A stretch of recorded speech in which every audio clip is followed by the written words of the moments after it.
Good afternoon. It's Heather Doyle Fraser, and I'm here today to do our afternoon pick me up.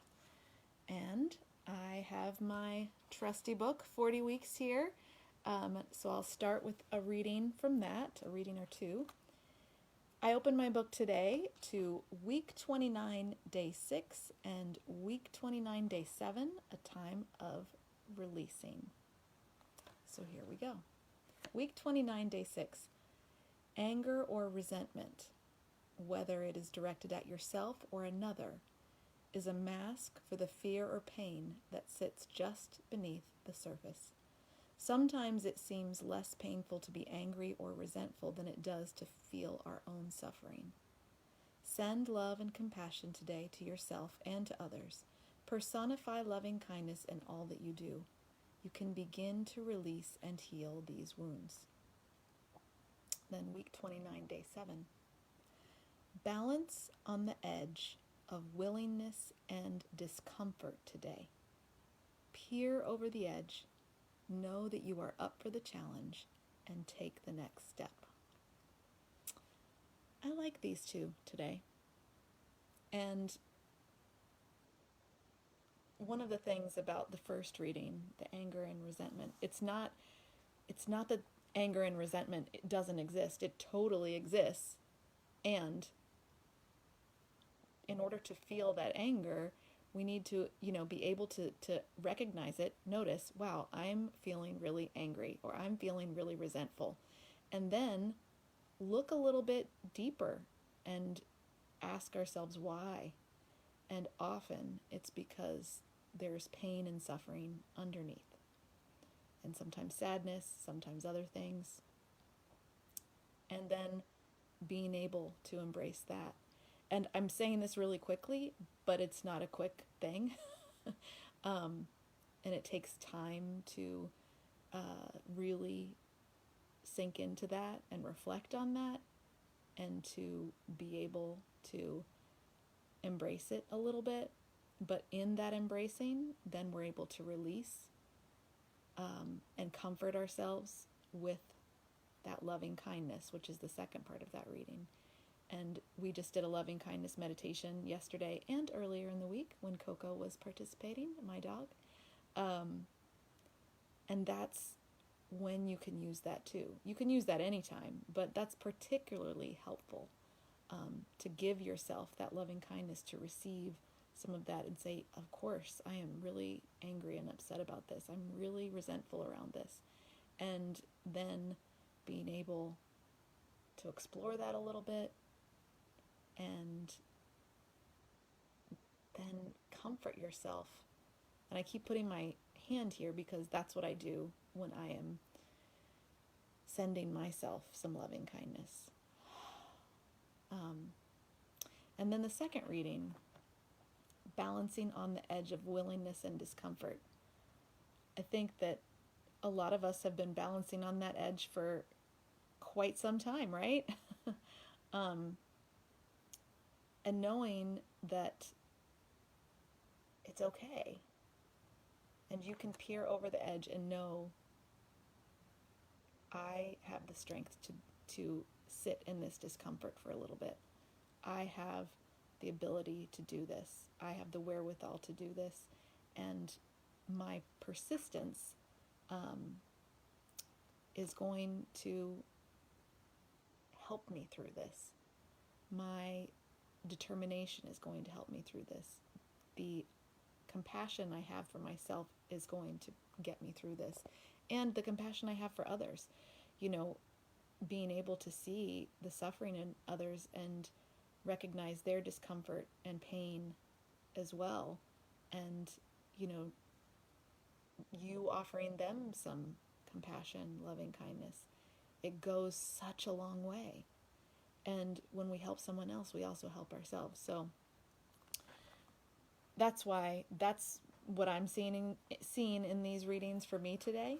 And when I looked at that, I also thought, looking at another practice in our book Freedom that I wrote with my husband Chris, we've been in chapter 7 for a while with that loving kindness meditation and some other ones. And this practice, it's practice number 16 in chapter 7. It's called Where Are You in This Moment? And it's really about coming back to the present moment. And then aligning yourself with what you want to do, how you want to move forward, how you want to show up, but really coming back to that present moment. And it's so easy to get caught up in, what is going on around us. And we need to know what's going on around us, obviously. But what can we do in this moment? How can we calm ourselves and soothe ourselves in this moment? So this is a nice little practice. It's really short, so I thought we would do that today. Again, this is practice number 16, Where Are You in This Moment, from chapter 7 of Freedom. And all of these practices are also on the book website for free in audio version. So if you want to listen to these on your own, the book website is mindfulcompassionforteens.com. And if you go to the chapters, then you can see all the practices that are in audio for you. So here we go. Practice number 16. Where are you in this moment? We can get so busy running around in our daily lives that many times we don't realize where we are or what we're doing. How often do we end up in front of the refrigerator for the third time in an hour, standing there with the door open, wondering what we were doing there again? How many times do we walk into a room and wonder why we've walked in there in the first place? I don't know about you, but that's happening a lot around here. We all do things like this, and the good news is that even with a quick check-in practice like this one, we can learn to be more present and mindfully aware in our daily lives. So first, I'd like you to sit or stand in a comfortable, upright position. Stop and purposely bring your full attention to the soles of your feet.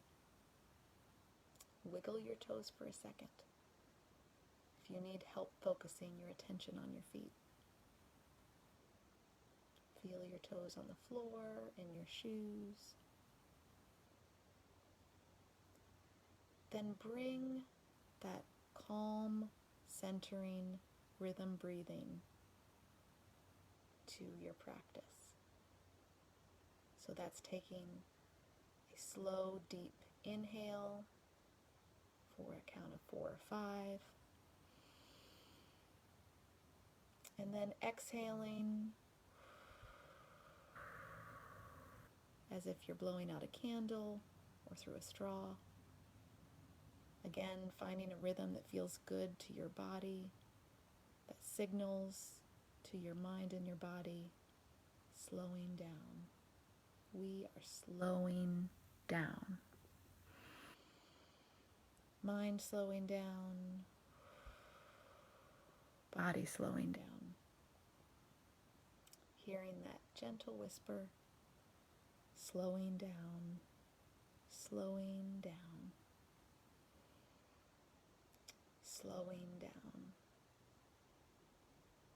Just do this a few more times until you find that comfortable rhythm for yourself, making each inhale a nice deep one down into your belly and diaphragm,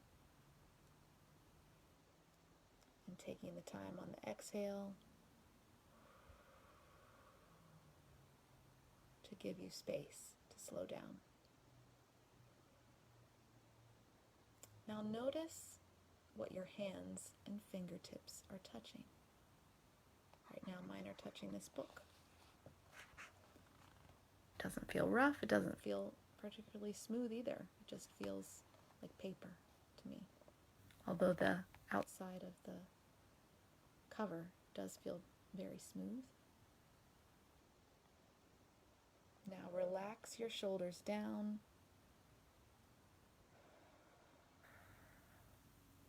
And take one long, slow in-breath to a count of 5, And this time we're going to breathe out to a count of maybe 8 or 10.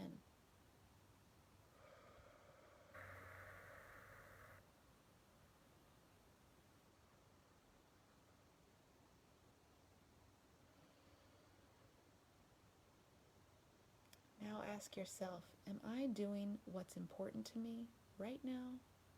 Or do I need to gently choose a new direction or course of action at this moment?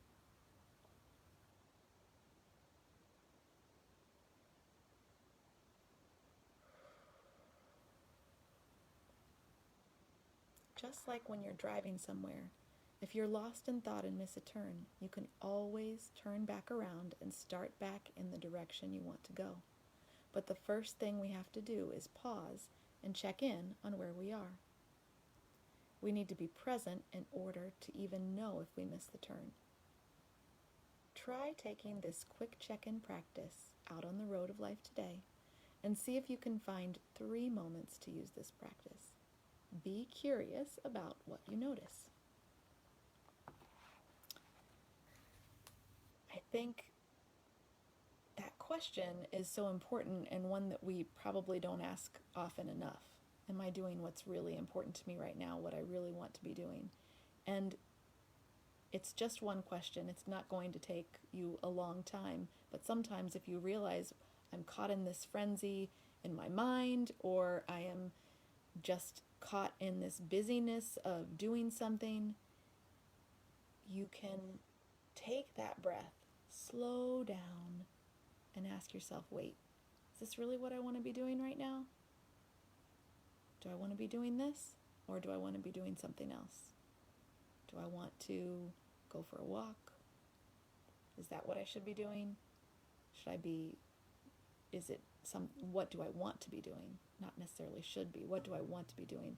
Is what would really fulfill me and be aligned with where I am at this moment. So try it out. See what you think. See what comes up. If we don't have that pause, though, we can't very well ask the question and then hear that wisdom from ourselves on what we want and need to be doing in that moment. So the book said 3 times. Try to find 3 times. Where I am, it's, a little after 4:30, so I think there's still time for 3 times before I pack it in tonight. So I give you that challenge. I'm going to take the challenge too, and we'll see what happens. And if not, that's okay. Just try it once. See what happens if you try it once. Maybe 3 is too much. We'll see. But start with 1. And I hope you had a little pick-me-up with this today, and I will see you again in a couple days. I'm not going to be here Saturday and Sunday, but I'll be back on Monday, and I look forward to seeing you here again with me. Have a good one.